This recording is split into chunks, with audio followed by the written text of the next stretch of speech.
तो दोस्तों, मर्यादा पुरुषोत्तम भगवान श्री राम की कहानी को आज हर एक इंसान और हर एक बच्चा जानता है। आप में से काफी सारे लोगों ने अपने बचपन में या फिर लॉकडाउन के दौरान रामायण तो जरूर से देखी होगी। रामायण के आखिर में हमको ये देखने को मिलता है कि भगवान श्री राम की जल समाधि के बाद वो गरुड़ पर सवार होकर वैकुंठ धाम के लिए निकल जाते हैं। लेकिन भगवान श्री राम के जाने के बाद अयोध्या और अयोध्या वासियों का क्या हुआ? अब ये किसी को पता हो या ना पता हो, लेकिन हमारे देश के राज्य उत्तर प्रदेश के अयोध्या में राम मंदिर बनकर तैयार हो चुका है। राम मंदिर में रामलला की स्थापना भी की जा चुकी है, जिसका उद्घाटन 22 जनवरी 2024 को किया जा चुका है। अब ये बात तो आप सभी लोगों को जरूर से पता होगी। अब जैसा कि आज की इस वीडियो का टाइटल और थंबनेल देखकर आप समझ ही गए होंगे कि आज हम किस बारे में बात करने वाले हैं। अब हो सकता है कि आप में से काफी सारे लोग अयोध्या के राम मंदिर के इतिहास के बारे में जानते होंगे और काफी सारे लोग नहीं भी जानते होंगे। तो आज का ये वीडियो उन्हीं लोगों के लिए, और हम बात करेंगे अयोध्या में बने श्री राम मंदिर के इतिहास के बारे में कि आखिर कहाँ से शुरू हुई राम मंदिर की ये कहानी, और इस कहानी में कब, कहाँ पर, क्या क्या हुआ, वो सब जानेंगे इस वीडियो में। अब वीडियो शुरू करने से पहले मैं आपसे कहूंगा कि अगर आप इस चैनल पर नए हो तो सब्सक्राइब करें हमारे चैनल को,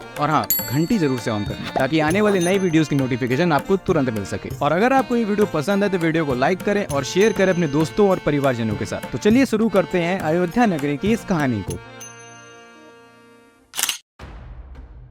अब अयोध्या में बने इस राम मंदिर की कहानी भगवान श्री राम के वैकुंठ धाम जाने के बाद से ही शुरू हो जाती है। अब आप सोचेंगे भला वो कैसे? वो ऐसे कि भगवान श्री राम के पुत्र कुश के द्वारा अयोध्या में राम मंदिर निर्माण करवाया जाता है। भगवान श्री राम के वैकुंठ धाम जाने के बाद इनकी 44 पीढ़ियों ने अयोध्या पर राज किया। जब श्री राम के पुत्र कुश अयोध्या पर राज कर रहे थे, तब उन्होंने भगवान श्री राम की जन्मस्थली पर एक जन्मभूमि मंदिर के साथ साथ कई छोटे छोटे मंदिर बनवाए। अब समय बीतने के साथ साथ इन सभी मंदिरों की हालत जर्जर होती चली गई, जिन्हें करीब 57 ईस्वी पूर्व के उज्जैन के राजा विक्रमादित्य जी ने ठीक करवाया। लेकिन सन 1526 में बाबर के भारत आने के बाद मुगल शासन की शुरुआत होती है। उसी दौरान 1528 से 29 के बीच के वर्षों में बाबर अयोध्या में जाकर अपने सेनापति नीर बकी से सभी मंदिरों को तोड़वाकर उनकी जगह पर मस्जिदों को बनवाने का आदेश दे देता है। जिसके बाद बाबर का सेनापति मीर बकी ने सभी मंदिरों को तोड़वाकर मस्जिदों को बनवा देता है और उनमें हिंदुओं को अंदर आने पर रोक लगा देता है। और कई सालों तक ऐसी ही चीजें चलती रहती है। अब लगभग 190 वर्षों बाद यानी 1717 ईस्वी में आमीर के राजा जय सिंह II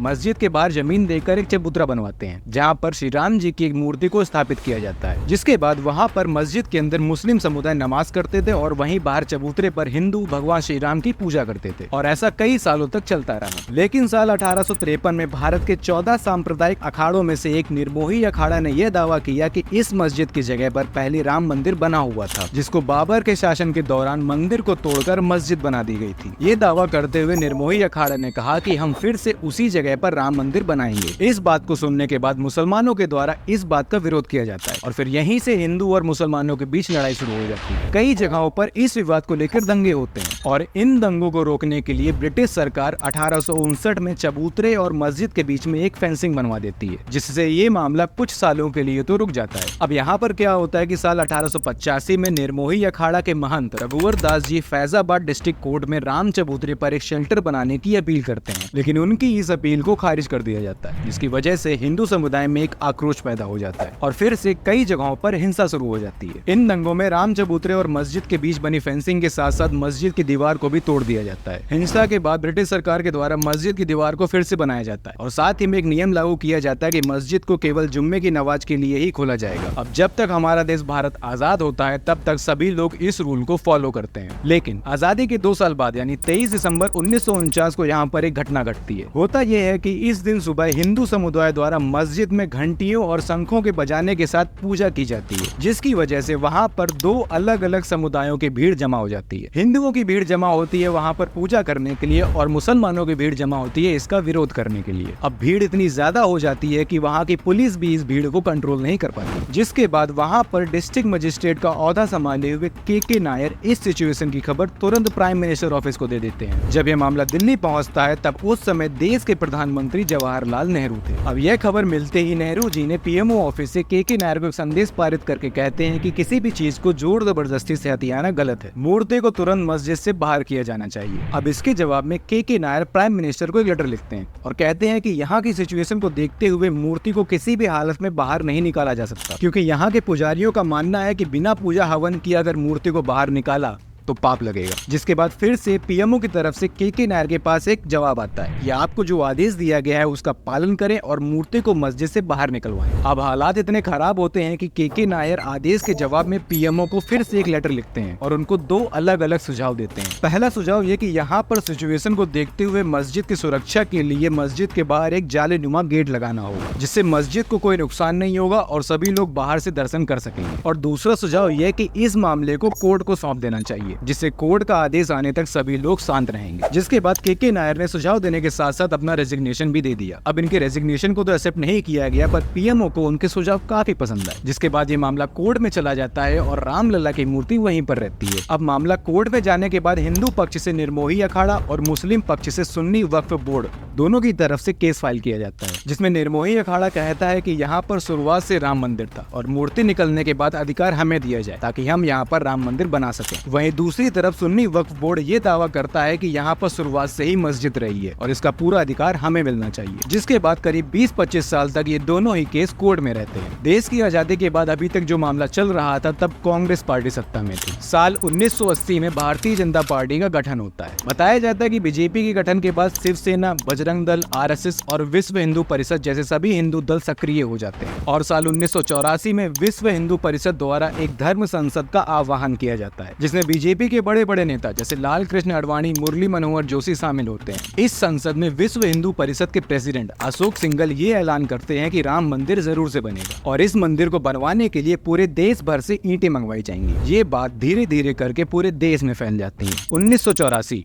ये वो साल था जिसमें इंदिरा गांधी की मृत्यु के बाद कांग्रेस की कमान उनके बेटे राजीव गांधी को सौंपी गई थी। अब यहाँ पर क्या होता है कि बीजेपी खुलकर राम मंदिर के सपोर्ट में बोल रही थी, जिसकी वजह से सभी हिंदू बीजेपी को सपोर्ट करने लगे। ठीक इसी बीच साल 1986 में राम मंदिर के गेट खुलवाने का मामला कोर्ट में आता है, जिसे देखते हुए राजीव गांधी ने हिंदुओं का विश्वास जीतने के लिए 1 घंटे के अंदर ही अंदर मंदिर के गेट को खुलवा देते हैं। अब ये देखने के बाद सभी मुस्लिम दल कांग्रेस पार्टी से खफा हो जाते हैं और इसी के अगेंस्ट में सभी मुस्लिम नेता मिलकर बाबरी मस्जिद कमेटी बनाते हैं कांग्रेस का विरोध करने के लिए, जिसकी वजह से 1989 के इलेक्शन में कांग्रेस पार्टी चुनाव हार जाती है। वहीं पर राम मंदिर के सपोर्ट में होने की वजह से बीजेपी को चुनाव में फायदा मिलता है। फायदा ये मिलता है कि बीजेपी को यहाँ पर 85 सीटें मिलती है। वहीं साल 1984 में बीजेपी को मात्र 2 ही सीट मिली थी। इसी के साथ वीपी सिंह नेशनल फ्रंट के नेता बीजेपी का सपोर्ट लेकर देश के प्रधानमंत्री बनते हैं। अब सरकार बनने के बाद बीजेपी के नेता लाल कृष्ण आडवाणी जी ये ऐलान करते हैं कि राम मंदिर के लिए गुजरात के सोमनाथ से लेकर उत्तर प्रदेश के अयोध्या तक रथ यात्रा निकाली जाएगी। अब भैया गुजरात और राम मंदिर की बात चल रही हो और नरेंद्र मोदी जी का नाम ना है, ये तो नहीं हो सकता। इस रथ यात्रा में गुजरात से नरेंद्र मोदी जी भी शामिल हुए थे। इस समय मोदी जी की उम्र लगभग 40 साल थी। कहा जाता है कि गुजरात के इस रथ यात्रा के प्रबंधन में मोदी जी का अहम योगदान रहा और फिर 25 सितंबर 1990 को गुजरात के सोमनाथ से ये यात्रा शुरू होती है, जिसे कई राज्यों से होते हुए अयोध्या पहुंचना था। लेकिन जैसे ही यात्रा शुरू होती है इसका विरोध किया जाता है। जहाँ से भी ये यात्रा निकलती है वहाँ पर इसका विरोध शुरू हो जाता है। अब कई राज्यों में विरोध झेलने के बाद यह रथ यात्रा जब 23 अक्टूबर 1990 को बिहार के समस्तीपुर पहुंचती है, तब बिहार के चीफ मिनिस्टर और नेशनल फ्रंट पार्टी के सपोर्टर लालू प्रसाद यादव ने समस्तीपुर के डीआईजी को आदेश दिया कि इस रथ यात्रा को रोक दिया जाए और लाल कृष्ण आडवाणी को अरेस्ट किया जाए। और होता भी कुछ ऐसा ही है। असल में यात्रा शुरू होने से पहले आडवाणी जी ने कहा था कि देखता हूँ किसने माई का दूध पिया है जो मेरी रथ यात्रा रोकेगा, और यही वजह थी कि लालू यादव ने आडवाणी को गिरफ्तार करवाया। अब जैसे ही गिरफ्तारी खबर दिल्ली पहुंचती है वैसे ही बीजेपी से वीपी सिंह ने अपना समर्थन वापस ले लिया, जिस कारण वीपी सिंह की सरकार गिर जाती है। रथ यात्रा के दौरान हुए उपद्रव और दंगों से नाराज होकर भारी मात्रा में कार सेवक 30 अक्टूबर 1990 को अयोध्या पहुंचते हैं और मस्जिद के ऊपर चढ़कर अपना झंडा लगा देते हैं, जिससे हालात और बिगड़ जाते हैं। इस दौरान उत्तर प्रदेश में मुलायम सिंह जी की सरकार थी और इस उपद्रव को रोकने के लिए वो कार सेवकों पर गोली चलाने का आदेश दे देते हैं। इस गोलीबारी में 5 कार सेवकों की मौत हो जाती है, जिसकी वजह से सिर्फ अयोध्या में ही नहीं बल्कि पूरे देश का माहौल गर्म हो जाता है। जिसके बाद उमा भारती,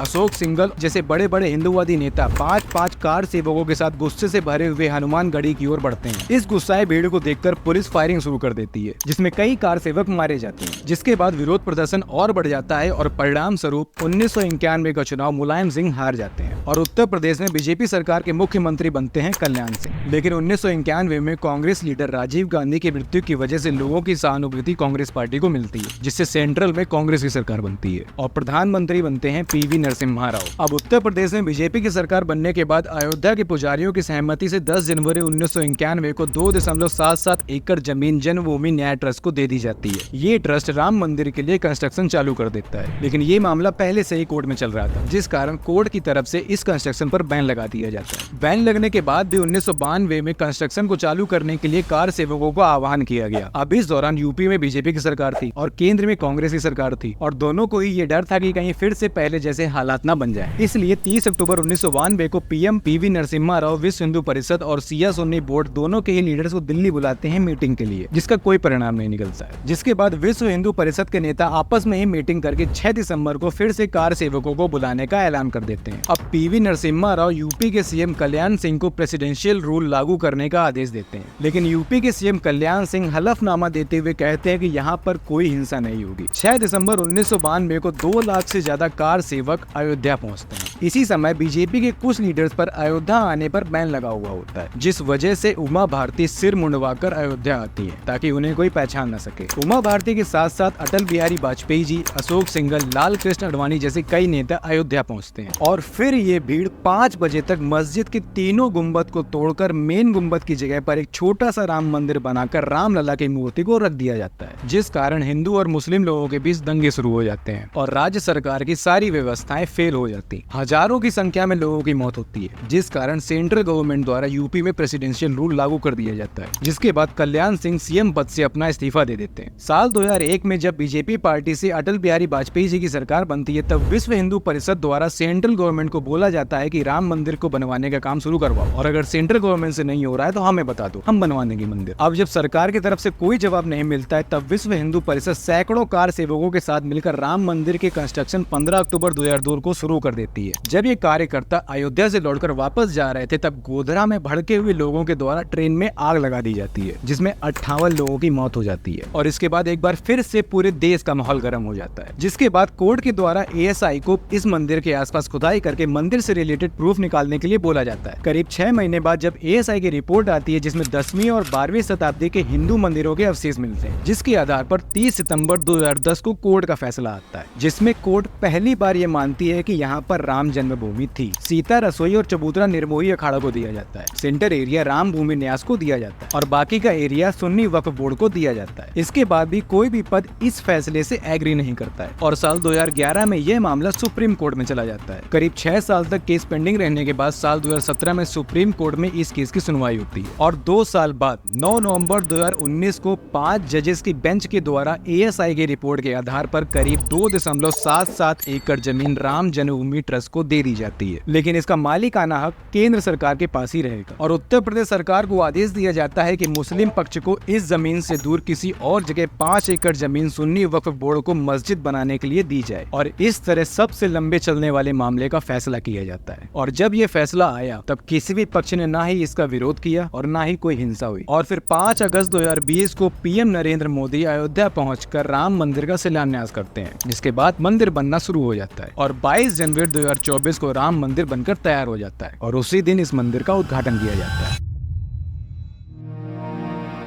तो दोस्तों, ये थी आज की वीडियो। आशा करता हूँ आपको समझ में आया होगा और पता चला होगा अयोध्या में बने इस राम मंदिर के इतिहास के बारे में। रामलला की प्राण प्रतिष्ठा के बारे में जानकारी कैसे लगी नीचे कमेंट करके जरूर से बताना और वीडियो को लाइक और शेयर करना ना भूलें। तब तक के लिए बाय, मिलते हैं नेक्स्ट वीडियो में।